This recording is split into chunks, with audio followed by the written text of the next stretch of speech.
Hello, children of the night, and welcome to Tarot Nights with the Hanged Empress. Here we do shadow work following the moon, and we are currently moving through Scorpio waning moon. Yeah. Remember how I said that Cancer moon energy was always a little bit hard to get comfortable in? Well, try a Scorpio moon when you have transformations to do. My goodness. Get comfortable? Can you? Can we? I don't know if that's possible. Not when you're going through all of the it to get to the there. When you're moving towards a star and something is not quite aligned in your own body, that is when we get into our werewolf or butterfly metaphors. Because the butterfly, it has everything it needs, actually, as a caterpillar to become a butterfly. Inside of its body, there are structures for wings, and the skin kind of hardens and becomes that chrysalis. And basically, as they melt down and reform and reconstruct themselves, I like to compare it to the werewolf lore in Transformations. If you've ever seen any werewolf movie where a human shapeshifts into an animal, it's usually excruciatingly painful, especially in the beginning when they're just going through that process and learning how it all works. Bones break, muscles tear, really crazy stuff happens. And that is what a Scorpio moon is a whole lot alike. Honestly, especially when you are in transformation. It's an ugly process. It is uncomfortable, to say the least. But what comes out the other side is a whole new beast, a whole new creature, ready to embrace the world. Entirely different. Ready to embrace the world entirely different. The Fool's Journey, the beginning. We got through the prologue, folks. The story, it finally starts. Are you ready? Yeah, I don't even know. Can I sit here and blather on the Fool? It's pretty clear and apparent. The deck is just illustrating my speech as we do. Do you fall? You fold? You fall back in? Anything that's not meant for us on this journey, because we are packed light. Anything that's not meant for us on this journey is just going to kind of fold and fall back into the deck. Characters that looked like they were going to pop out and make an appearance. Maybe not. And it's probably for the best, honestly. You shouldn't have anything with you that you don't absolutely 100% need where we're going through this transformation. Okay. Alright, I know. Gee whiz. Defensive much? Protective much?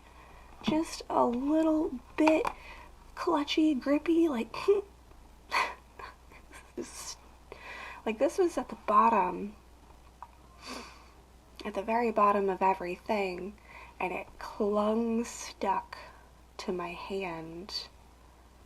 The Seven of Wands, this defensive, protective, no, you're not coming near me with what I got going, because whatever is in this tiny little backpack, whatever we stowed, decided to take with us, we're not taking on any more or any less.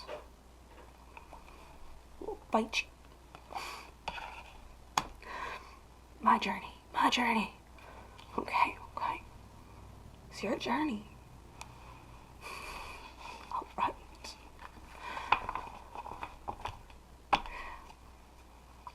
What drives? What motivates? What pushes us through this story arc? the Page of Cups. This romantic ideology is not, it's not even about like love and romance. It is coming off as literally just a romanticism about the world. There's wars going off, there's crazy chaos, the waves crashing, and we hold this rose-colored lens to our perspective of the entire world that we view. Oh, weird.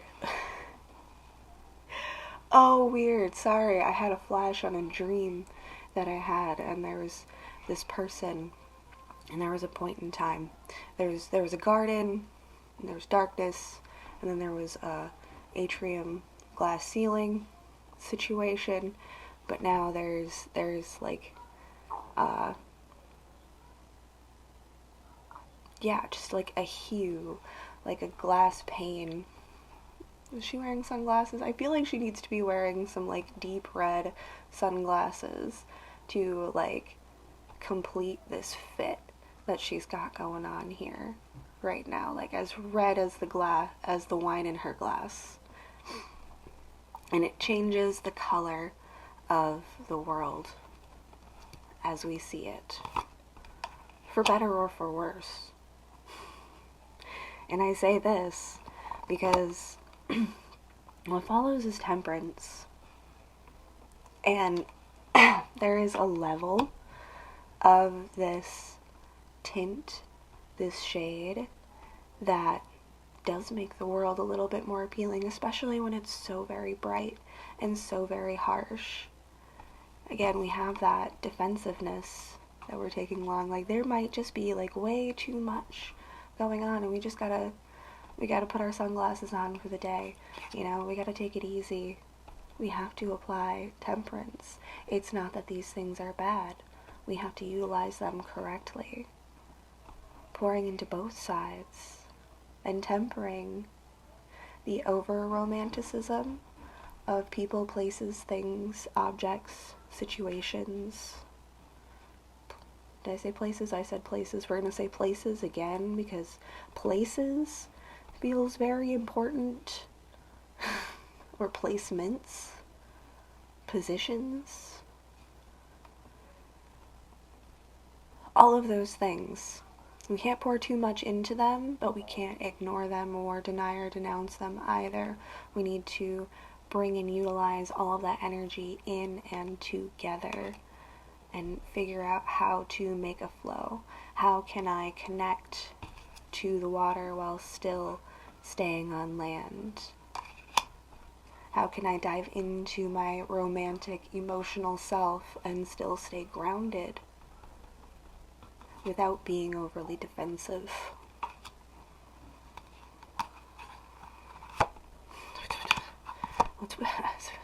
I'll just take all three of these.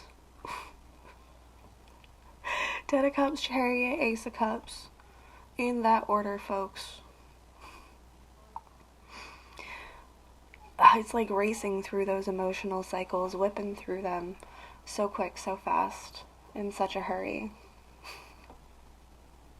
No wonder you're so sore. No wonder you are breaking things as we roll and thunder through. Like, yeah, stuff is breaking. Internally, externally. Jewess.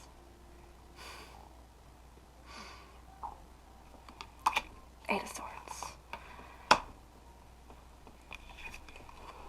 The frigid air from the uncomfortability of the sun in Aquarius applies so much freeze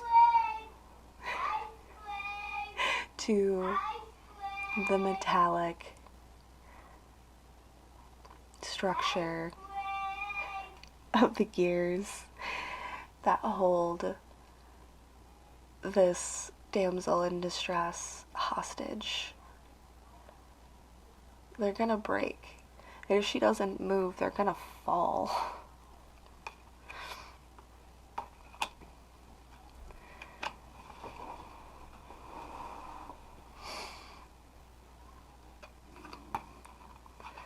Pulling these. Like, I know where it ends, and I know what we're doing. I know the whole story. It's just, how do we communicate this? I always feel like I can read on myself, and I can read on my reads, and I can always go further. And I think that's why we're still sitting in this bind, because we can always go further, but we're really pushing our limitations and those restrictions. And again, I feel like that is absolutely necessary in order to break through the frozen ground and get to the water and the new flow of water that we have been seeking. I might have to go stop at an ice cream truck and come back. We do that sometimes. That's why I pause, cut, edit my videos. You're not actually missing anything. It's just sometimes we have to leave our energy and come back to it later. It's a Virgo thing. We multitask a lot. So I might shift and switch gears from time to time and go visit an imaginary ice cream truck for a little while. It doesn't mean I'm not going to come back to this situation, this gear, this problem at hand, but we got a lot of gears we're working with. There's a lot of moving parts, and we have to pay attention and participate with all of them, lest they break. And we can't have ice cream trucks just breaking down in the living room. That's chaos. Alright? Alright, I'm gonna go visit the ice cream truck and we'll be right back. Oh, that's funny. Toddlers. We're all just toddlers, just so you know. We did have to rebuild the ice cream truck. It broke down, and then the ice cream truck became a tree fort, and then the tree fort continued to break down because we're all just toddlers. We don't understand how our constant manipulation of the structures around us that maybe are only built to function in particular certain ways is what's constantly breaking it down. How's that for a message?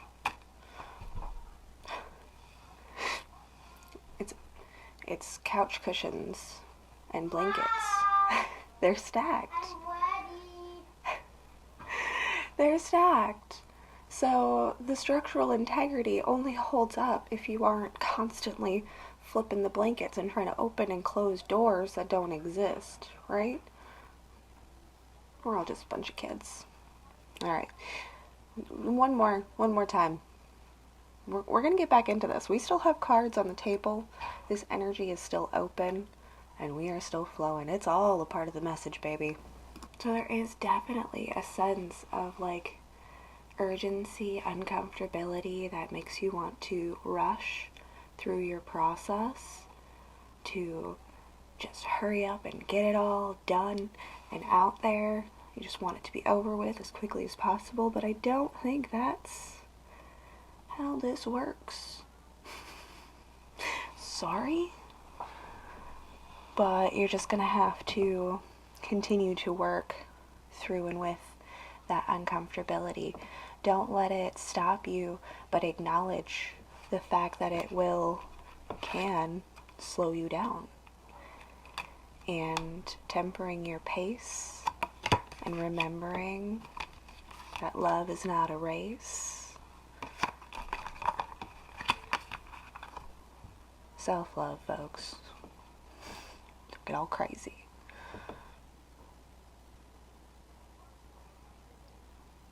We're moving. We're grooving. We're trucking towards it. Yeah, but at the same time, we can temper our pace. 21 Pilots ride. Taking your time. Taking your time on your ride. It's okay. Acknowledge the fact that you're being slowed down and deal with those attachments accordingly. You know, we have a lot of cups, obligations, and things. There's actually a whole lot of stuff that's stuffed up into this pack already, and all of them need our attention, and if they don't need our attention, they need to not be coming with us. We're going to see if this tree fort phase passes, because we did tree fort for quite a while.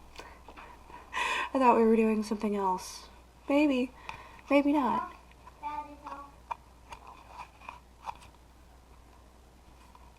But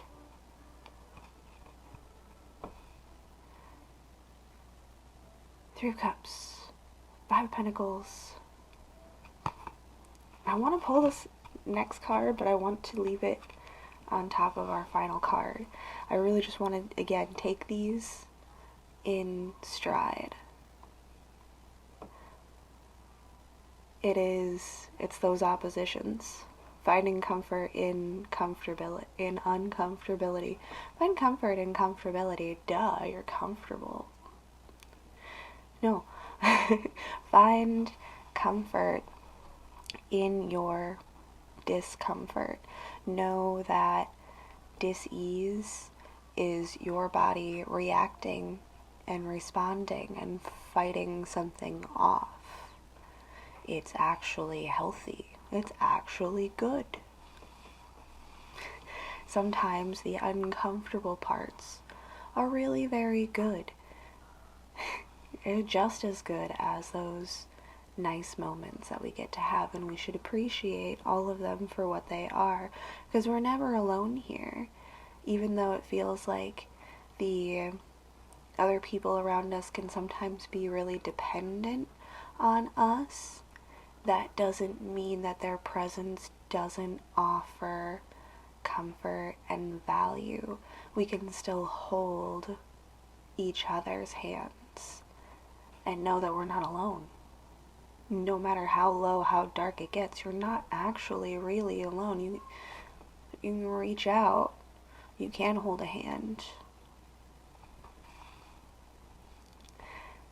Even when we're in a mental space where we feel that there isn't, those are those mental blocks and binds.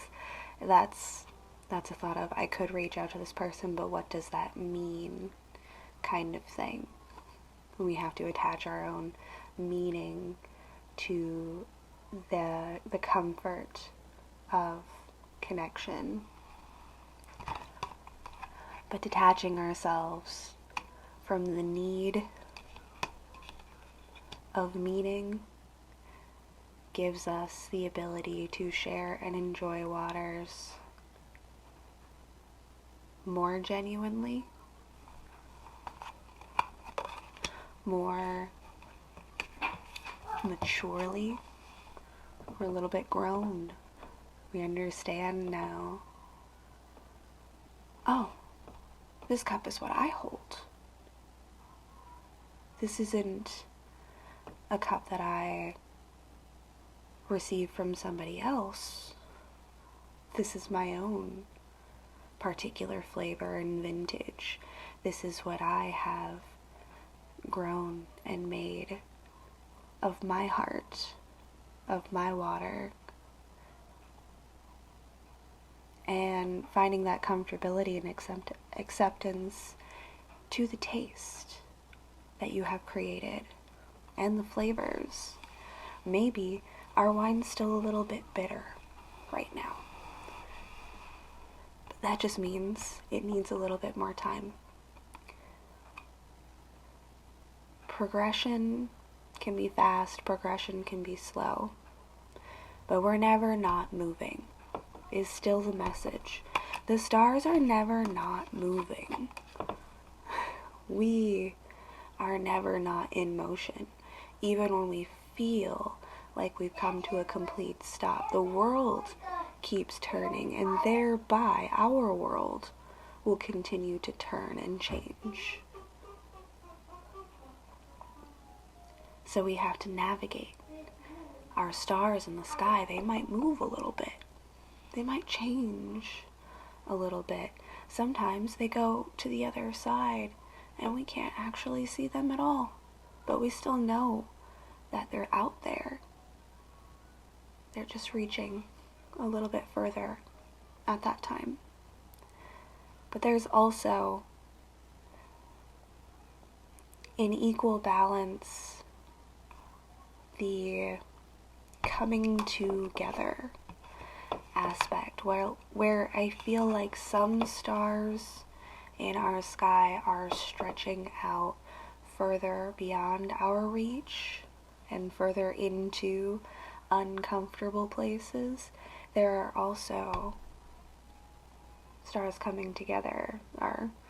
What's that? The parade of planets is happening here soon. All the stars will align as Hercules, the Disney movie, hath foretold. No, there are major alignments happening, so stars that are reaching further away are meant to be where they are. We're all meant to be where we are standing. Even if it feels uncomfortable, whether we're in comfort or uncomfortability, it is still us who holds the cup of perception, of perspective, of attachment.